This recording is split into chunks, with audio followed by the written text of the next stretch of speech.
Hi, my name is Neil Watkins and I run Think IT.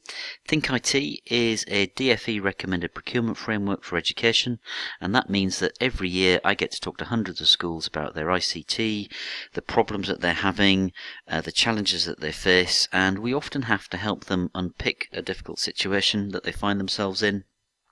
Sometimes through no fault of their own, but sometimes, unfortunately, it is a problem that they've created for themselves. And there are 7 key themes that come through time and time again, and I thought I'd share those with you so that you can learn from other people's mistakes. So, if you want to mess up your school's ICT really badly, the first thing you must do is not have a strategy. If you don't have a strategy against which to make sensible buying decisions, you'll have lots more opportunity to make big mistakes and waste money.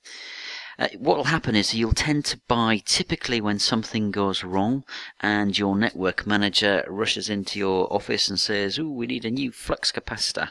Otherwise the school's ICT is going to go down," and you've got no choice because you don't really understand what's going on, and therefore you have to put your hand in your pocket and buy something. The other scenario that happens a lot is schools tend to buy something when they've got some money left at the end of the year. For example, the school in the east of England that bought 20 iPads because they had some cash left over, and because they thought everybody else was buying them, it must be a good thing. But what they found was it wasn't such a good thing because they didn't actually have a Wi-Fi network to run the iPads on. And even if you do have an IT strategy, one way to mess things up is to forget that with IT, everything tends to be interconnected and is like a virtuous chain. If you break a link in that chain, then the whole thing could come crashing down.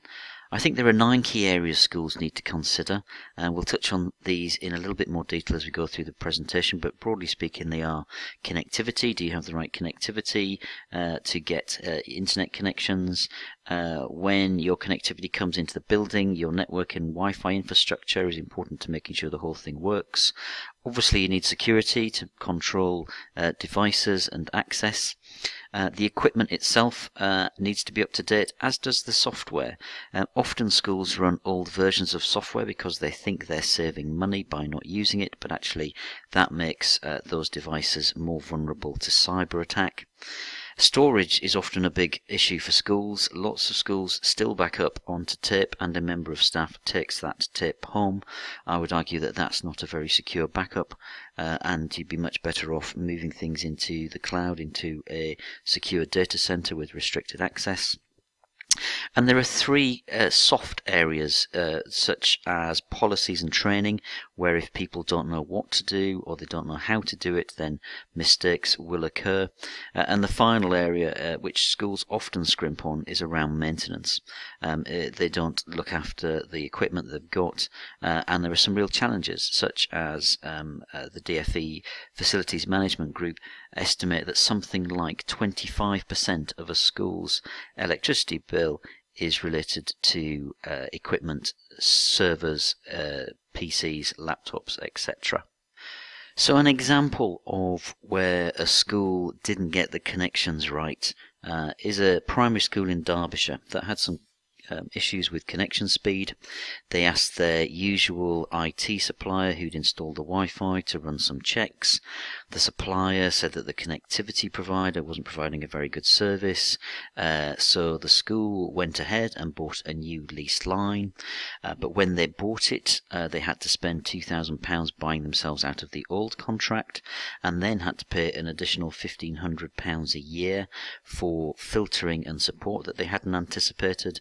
And we estimate that the school spent something like £14,000 over 3 years, but it didn't actually affect the speed, because the problem wasn't with the connectivity, the problem was with the Wi-Fi infrastructure.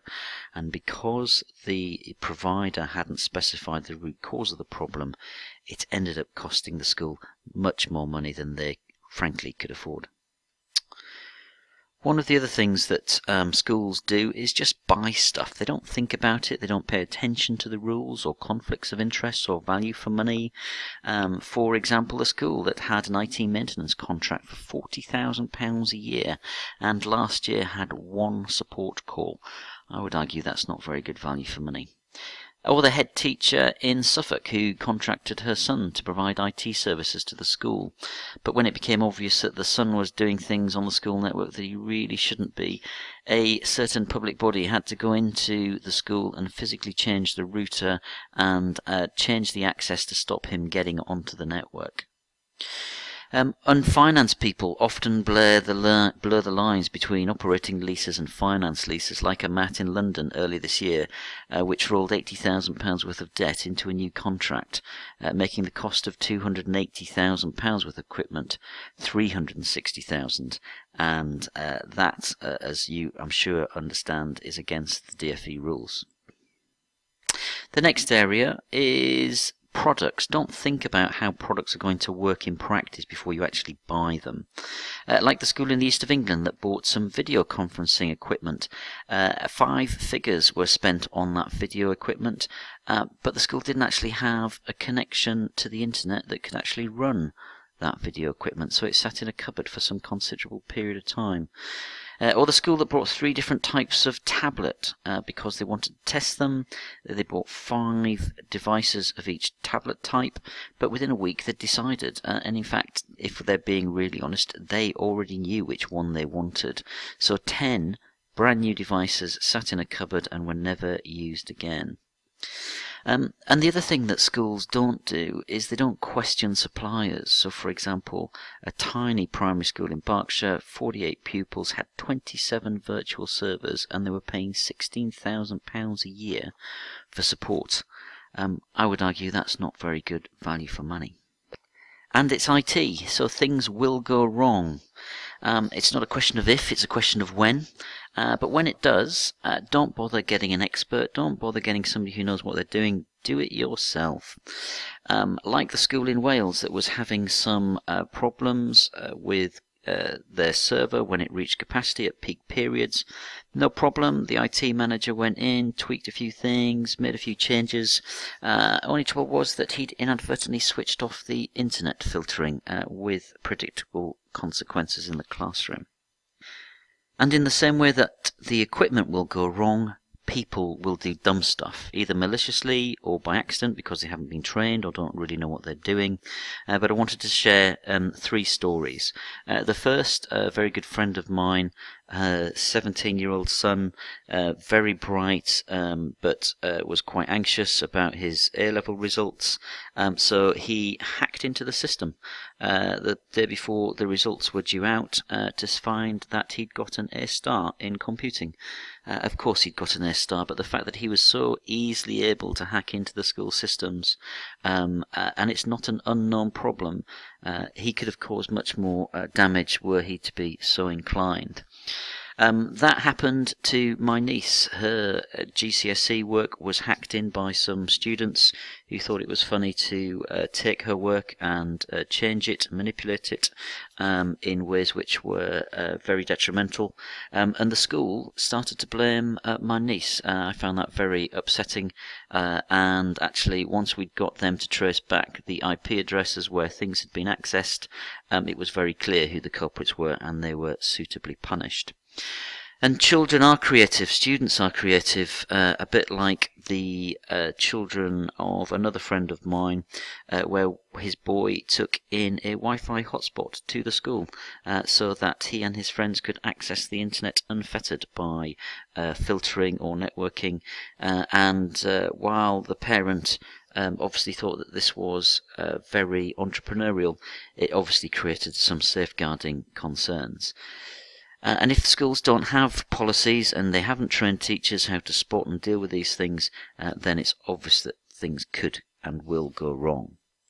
Which leads on to the final area I wanted to touch on, which is risk management. If you really want to mess up your school's IT, ignore all of the risks. In addition to the hacking and the phishing that we've talked about, there are an estimated 10,000 instances in UK schools every year of arson, theft or malicious damage. Like the school in Wales that was deliberately set fire to, and they lost all of their key safeguarding information going back 20 years because it was all stored on paper, wasn't backed up, wasn't in a nice, safe, secure data center with restricted access. It was lost and lost forever. And new threats are appearing all the time. The latest one we've heard of is drones flying over playgrounds just north of London. Not only is that a health and safety issue, because obviously drones could crash or the batteries could run out and present a health and safety issue because they could hurt somebody, but also it's a potential safeguarding risk because drones are typically used for taking pictures and videoing. So what are those people actually doing? So those are the 7 key themes that we see time and time again, but it's not all doom and gloom. There are lots of instances of schools that have great IT, great infrastructure, but it is only human to make mistakes. Everyone has a story about our school's ICT gone wrong.